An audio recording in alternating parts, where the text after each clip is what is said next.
Well, good morning, everybody. Hey, I am so very glad that you are here this morning. Can we thank our musicians one more time for a great red, white, and bluegrass Sunday? All right, so we're just going to kind of read the room here this morning. I know that everybody's worship time changed today. So if you normally come to our 8 o'clock service, just kind of slip your hand up. Want to see what folks we got there? Got quite a few 8 o'clockers. All right, if you are still wiping the sleep out of your eyes because you normally come to 10:45 and the service should have started 2 minutes ago, raise your hand. All right, there we go. If you normally kind of bounce back and forth between the both services because you're just one of those people, you're flexible, raise your hand. We got 3 people. Very, very good. Very, very good. Thank you so much for changing your worship times, especially if you come to 8 o'clock. Because not only did you have to sleep in, which I know is hard to do because I'm an early riser too, you also changed your venue. And so thank you for being here together. Hope this service has been a blessing to you today. I want to kick off the message today just by a very informal, unscientific survey. I'm going to ask you a question, very simple question, just by a show of hands. I'm just kind of curious. How many of you like to be told what to do? Why don't you raise your hand? Yeah, see, I kind of had a sneaking suspicion this might be the case. It's a funny thing. It's almost like we're born not liking being told what to do. I mean, if you're a parent, did you ever have to teach your kids when you ask them to do something they didn't want to do? Did you ever have to teach them to kind of dig their heels in, to cross their arms like this, and to give you a real solid no? Did any parent have to teach their son or their daughter how to do that?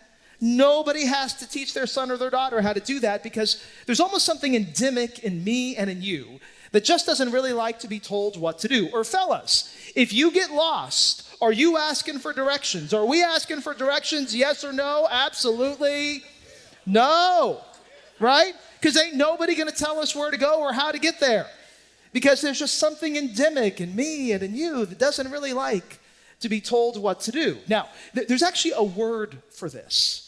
Do you know what the word for this is? Stubborn. That's right.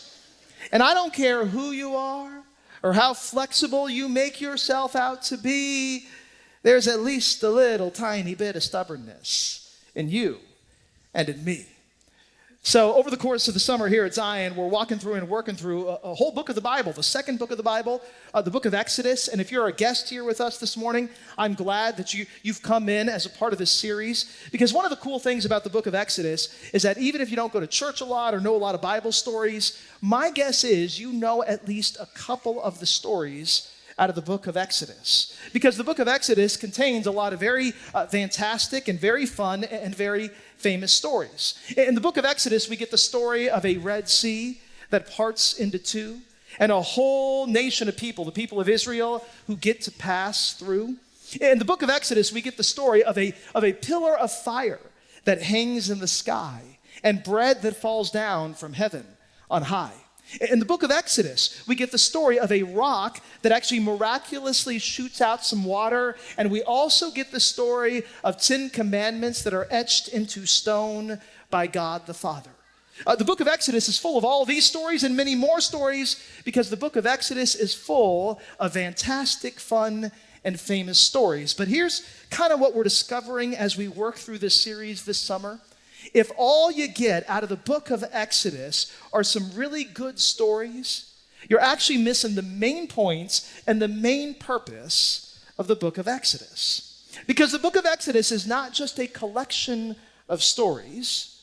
These stories in the book of Exodus are actually meant to be applied to our lives, sometimes in very unsettling and very challenging ways.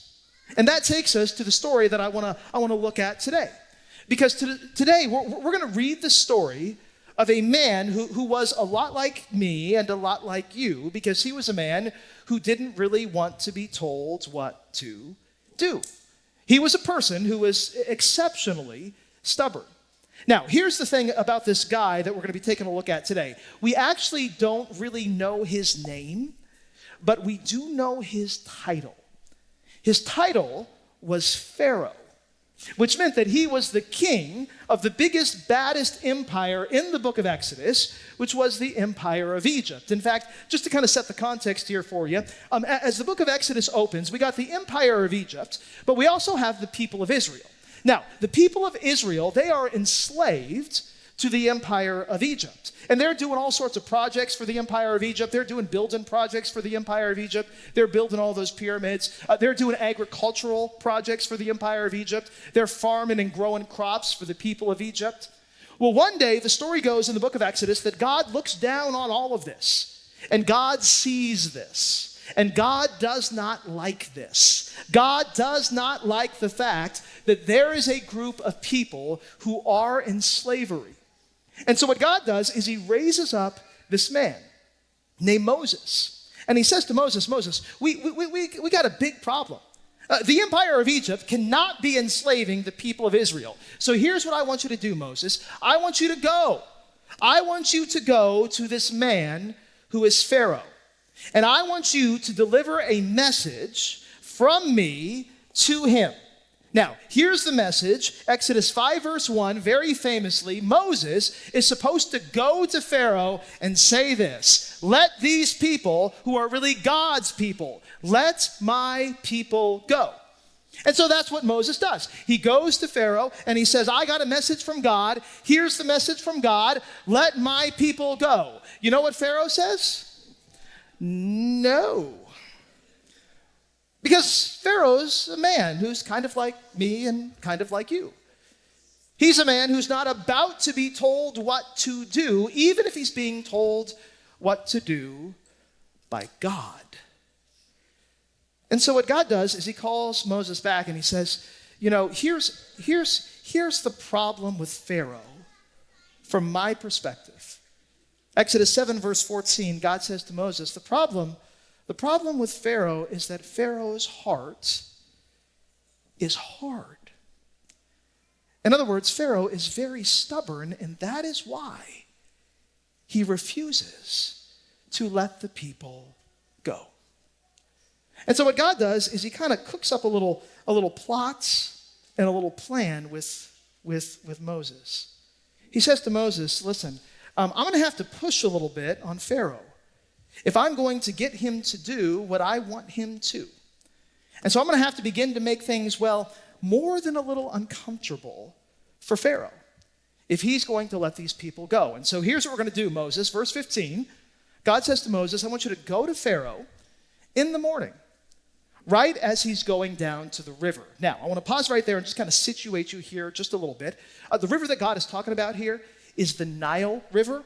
And here's what you need to know about the Nile River. Hands down, the Nile River was the most important feature in the ancient empire of Egypt. In fact, without the Nile River, there wouldn't have ever been an empire of Egypt. In fact, about 1,000 years after this story takes place in Exodus chapter 7, there was this ancient Greek historian. I'm going to geek out with you here for just a second. His name was Herodotus. And Herodotus was writing kind of like a history of the ancient Egyptian empire. And this is the way that he put the importance of the Nile River. He said this: Egypt is the gift of the Nile. Now, notice the direction here. Herodotus does not say that the Nile is a gift to the empire of Egypt.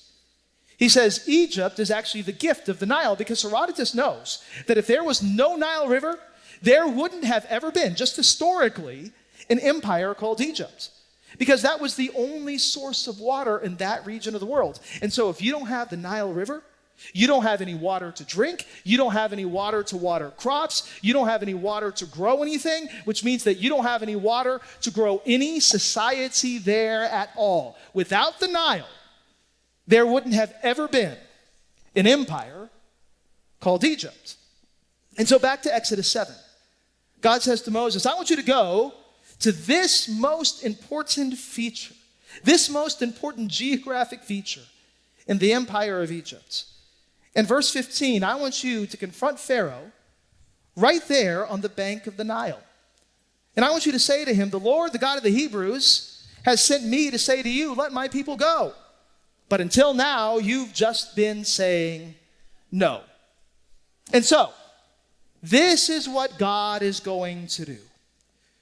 With the staff that is in my hand, I'm going to strike the water of the Nile, and just like that, it's going to be changed into blood. It's going to be a disaster. All the fish in the Nile will die. The river is going to stink, and here's the big problem. None of the Egyptians, because the whole Nile River is going to be changed into blood, are going to have any water to drink. This is how God is going to push on Pharaoh a little bit to try to get him to do what he wants him to.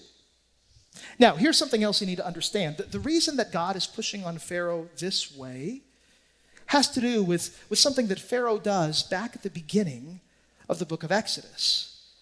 Because this is something, turning the Nile into blood, that Pharaoh himself has already done. At the very beginning of the book of Exodus, Pharaoh is enslaving the people of Israel. And the problem that Pharaoh's having with the people of Israel is that they're growing, but they're not only growing, they're exploding. The people of Israel are experiencing kind of a population explosion, which is bad for Pharaoh, and here's why. He needs a lot of slave labor, but Pharaoh begins to become worried that if the people of Israel grow too fast, they will be able to band together and they will be able to stage a coup. And if there are too many of them, there will be nothing that Pharaoh is able to do.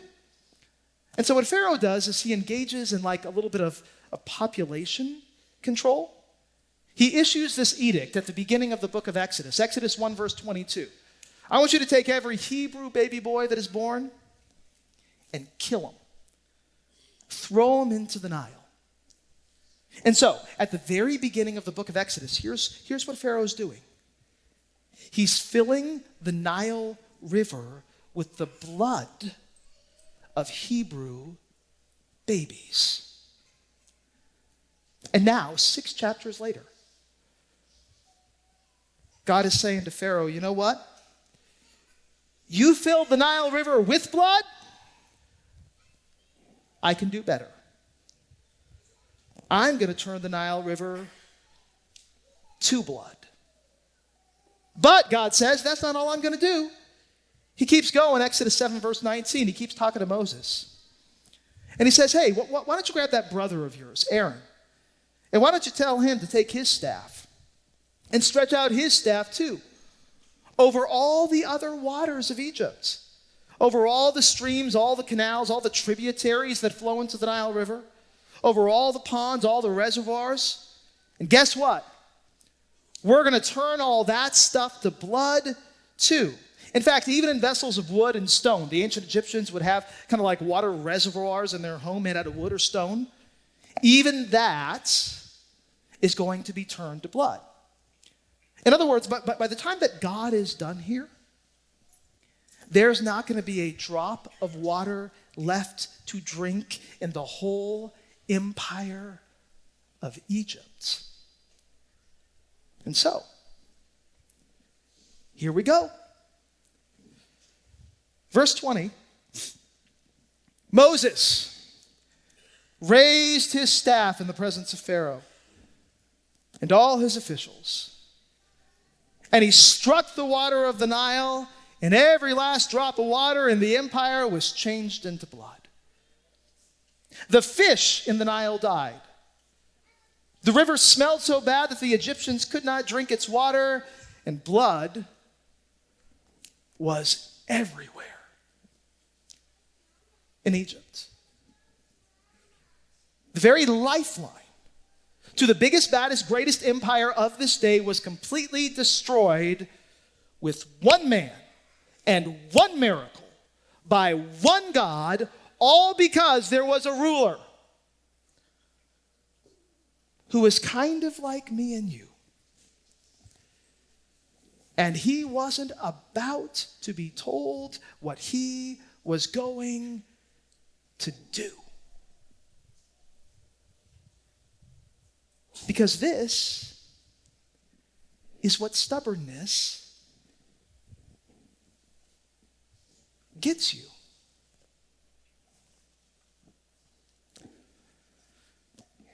Anybody want to sign up to be stubborn now?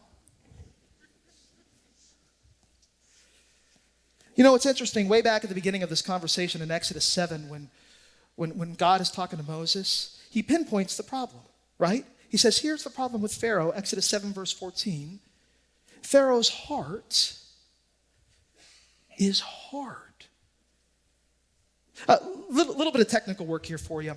The Old Testament written in Hebrew, and the Hebrew word behind this word hard is the word kaved.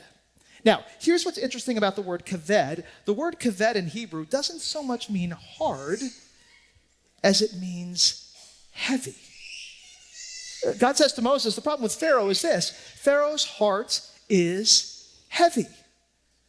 And of course it is.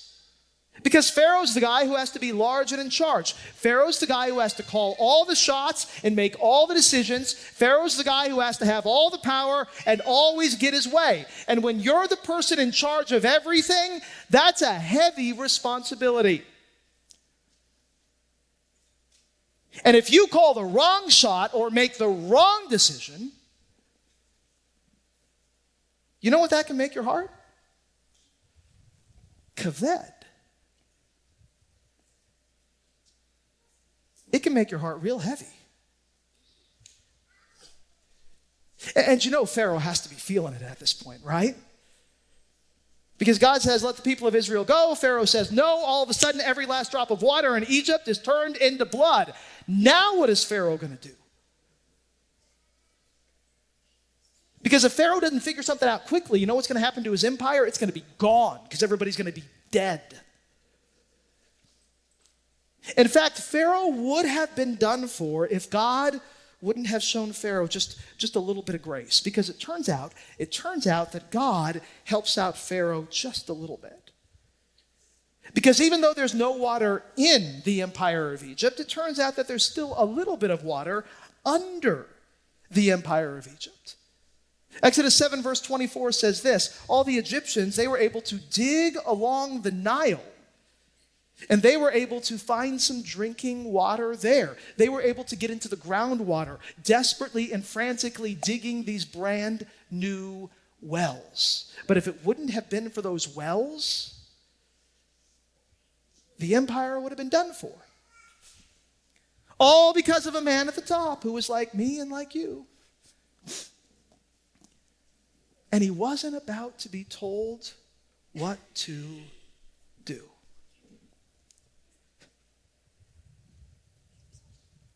What is it about us that makes us so blasted stubborn sometimes? You know, I think our stubbornness actually flows from a belief that we have. And it's a belief that we have about ourselves. Here's what I think most of us believe about us. I think that most of us believe that if we could just call all the shots, then we would call the right shots. And if we could just make all the decisions,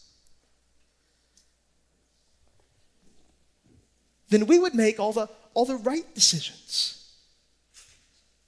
I think that most of us believe about ourselves that we would get it all right because we are always right. And we may not say that out loud, and we may not put it exactly in those terms, but I think somewhere in most of us, that's what we believe about us.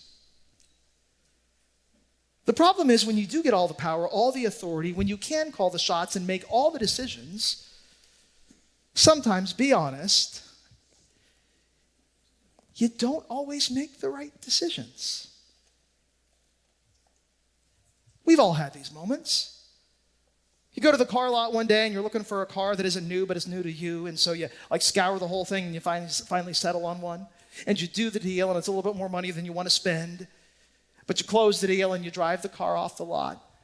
5 minutes after you drove it off the lot, the check engine light comes on. Anybody ever been there before? What are you thinking? Did I make the right choice? Or did I just buy the wrong car. Maybe for you it's more serious than that. Maybe you got a son or a daughter and you tried to raise them right. You tried to make all the good decisions as a mom, as a dad, as a parent, but then they started straying and they started rebelling. And in your most honest moments, you kind of sit there and you go, did I raise them right? Or did I get it wrong? Maybe for you it's your marriage. Things are not going well. The two of you are fighting. It feels like there's a chasm of emotional distance between the two of you.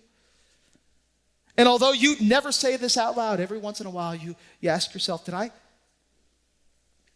marry the right person? You know, in a few weeks, we're actually going to be studying the Ten Commandments together, because that's part of the story of the book of Exodus.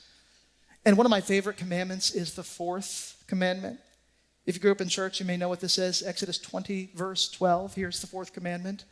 Honor your father and your mother. Now, I like this not just because I am a father, okay? I actually like this. I like this because of the very first word of the commandment, the word honor. A little bit more Hebrew here for you. You know what the Hebrew word for honor is? It's the word kaved. It's that word for heavy. Because it turns out that this is not just a commandment, it's actually an invitation. It's an invitation to kids.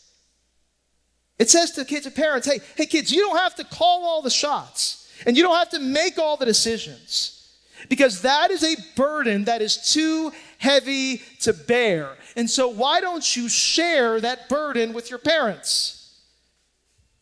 It's okay if you let them tell you what to do. Because if you try to figure it out all by yourself, you're going to get it wrong. You need some help. That's the invitation of that commandment, for kids to get some help. But of course, it's not just kids who need some help. Grown-ups need help calling the right shots and making the right decisions too. And you know what's so tragic about Pharaoh? He never learns that lesson.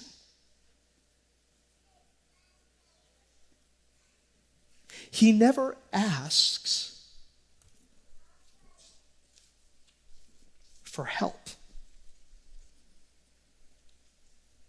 Because Pharaoh's a man who's kind of like me and you, and he's not about to be told what to do, even if he's being told what to do by God. And so what does God do? Well, Pharaoh doesn't listen after God turns the Nile River to blood, so God just keeps on pushing, trying to get Pharaoh to do what he wants him to. After he turns the Nile River to blood, God sends an amphibious apocalypse on the empire of Egypt. Whole empire is covered in frogs. That sounds sticky and gross. That doesn't work, so God goes for the bugs. Covers the whole empire in gnats, and then he covers the whole empire in flies. Well, that doesn't work. So God keeps on trying. All the livestock in the empire of Egypt, they just die. They get sick and they keel over, and that's the end of the livestock. That doesn't work, so God keeps going. He covers the people of Egypt in boils. Everybody's scratching and itching. Everybody has open sores. That doesn't work, so God keeps going. Sends a hailstorm on the empire of Egypt.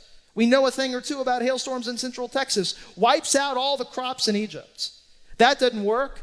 So after the hailstorm, God sends a locust swarm. Locust swarm doesn't work. Pharaoh's still standing tall and being stubborn. So God sends this darkness over the empire of Egypt, where nobody can even see their hand in front of their face. And when that doesn't work either, what God finally decides to do at the end of it all is he decides to come into the empire of Egypt himself. And what he does is he takes the life of every firstborn Egyptian son. And there is this heart-wrenching and gut-curdling line after people throughout the empire of Egypt have died. Where in the middle of the night, people in the empire, they begin to wake up. And they begin to see that their sons are dead. And in Exodus 12, verse 30, this is what it says. Pharaoh, all his officials, all the Egyptians, when they get up during the nights, there begins to be this loud wailing in Egypt. Because everybody's lost somebody.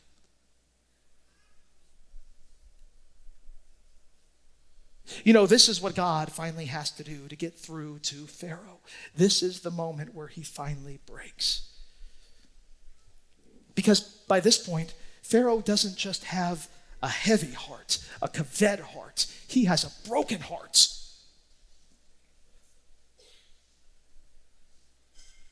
All because he was so blasted stubborn.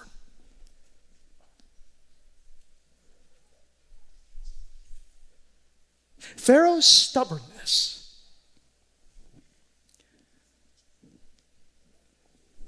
destroys an empire.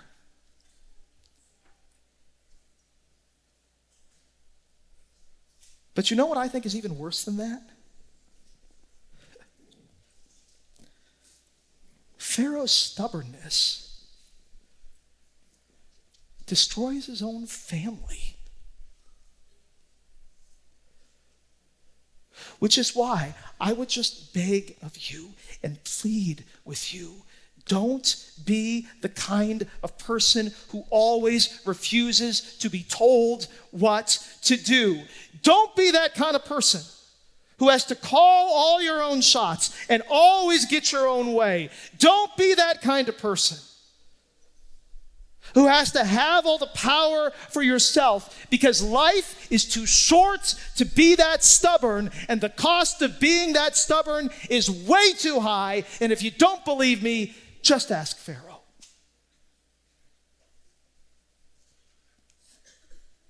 Just ask Pharaoh. And so here's the invitation. Take a step back from stubbornness. In fact, I want to get real practical here for just a second. Let's just get real practical. The next time that you feel like you're not getting your way, the next time that somebody has an idea that you don't like, or somebody asks you to do something that you don't want to do, there are 4 little words that I want you to say to yourself in the back of your mind when somebody gives you that idea that makes you go, or wants to do that thing that makes you go, oh, no way. Here are the 4 little words that I want you to say to yourself when they present to you that idea that annoys you. Here they are on the screens, just to make sure we got them. They could be right. We should practice these together. So, when this actually happens, you don't have to say them out loud, but we're going to say them out loud together right now. We should practice these on the count of 3. 1, 2, 3. They could be right. Okay, I'm watching at least a few of you, and here's what's happening. You're cringing. And you're clenching your teeth, and you're going, no, no, no. You don't understand. The problem is they're not right, which is why I have to call the shot, and I have to make the decision, and I have to be in charge, and I have to be the one who gets my way. All right, maybe they're not 100% right. But let me ask you this. What if they're like 50% right? Or 25% right? Or 5% right? Or 1% right? Or 0.00001% right? And what if you were willing to give just a little?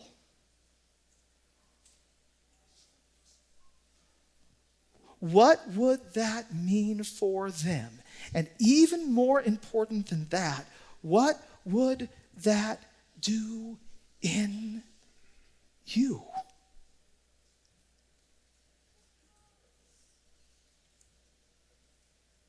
would it make you a little less like Pharaoh? Because if it does, then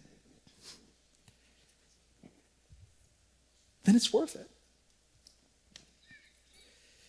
You know, this week is kind of a special week for me and Melody. So this week, Thursday, is the 4th of July. I hope you got a great celebration planned. One of the things that I love about the 4th of July is it's kind of a chill day for me and my family. I'll grill some hot dogs, and we'll do a few sparklers on the patio in the evening. But this is also kind of a personally meaningful day for me and for Melody.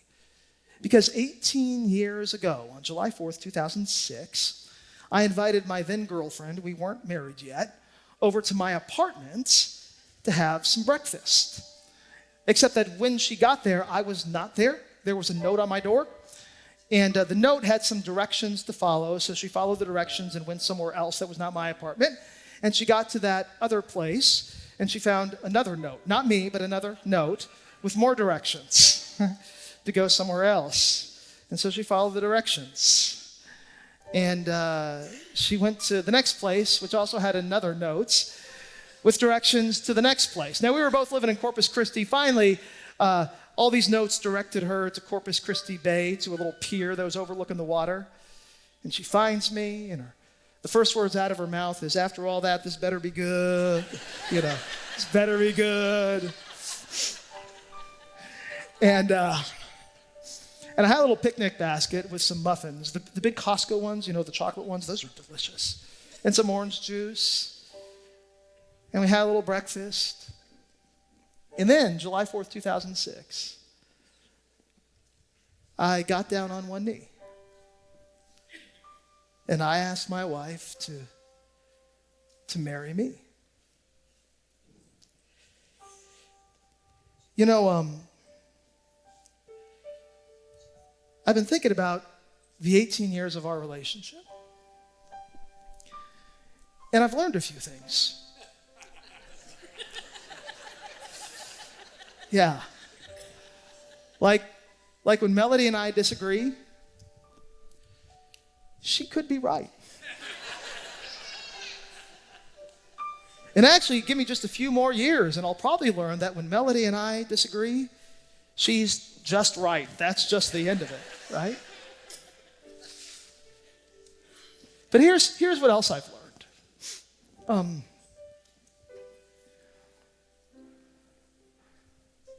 I've learned that I don't always have to get my way.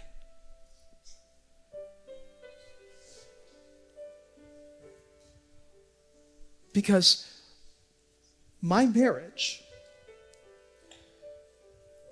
is more important than my way.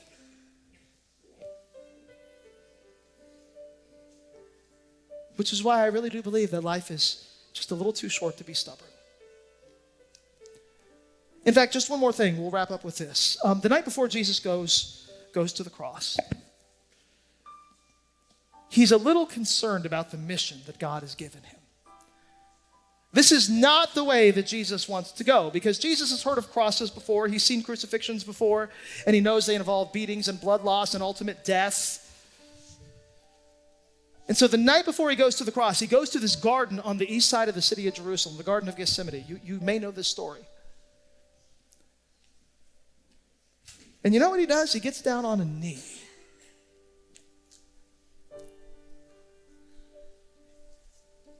And he prays to his heavenly Father. And this is what he prays in Matthew 26, verse 39. He says, my Father, if it's possible, may this cup, which is the cup of the cross, may this cup be taken from me.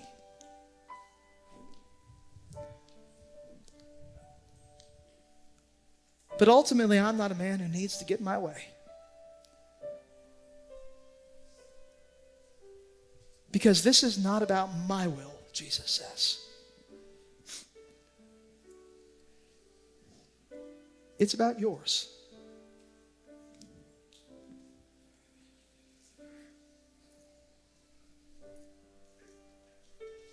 Salvation was won because of a man who is not like me and you.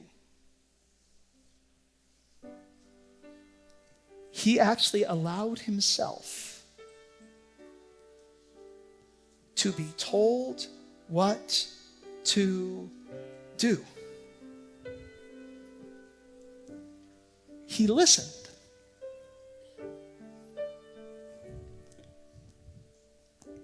And look at how it turned out. And so I suppose here's what I'd leave you with today. If you're one of those people who, by the way, I'm one of those people who really likes to get their way. If you're one of those people, look at how Pharaoh's life turned out. And look at how the cross turned out. And then just ask yourself this question. How do I want my life to turn out? Let's stand and pray.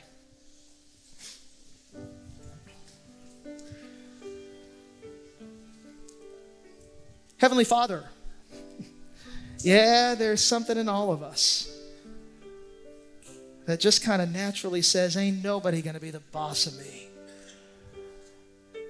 And so, Father, just like your Son, may we live submissively, first and foremost to you, but then may we also listen to the wisdom from others too. And we lift all of this up in Jesus' name. Amen.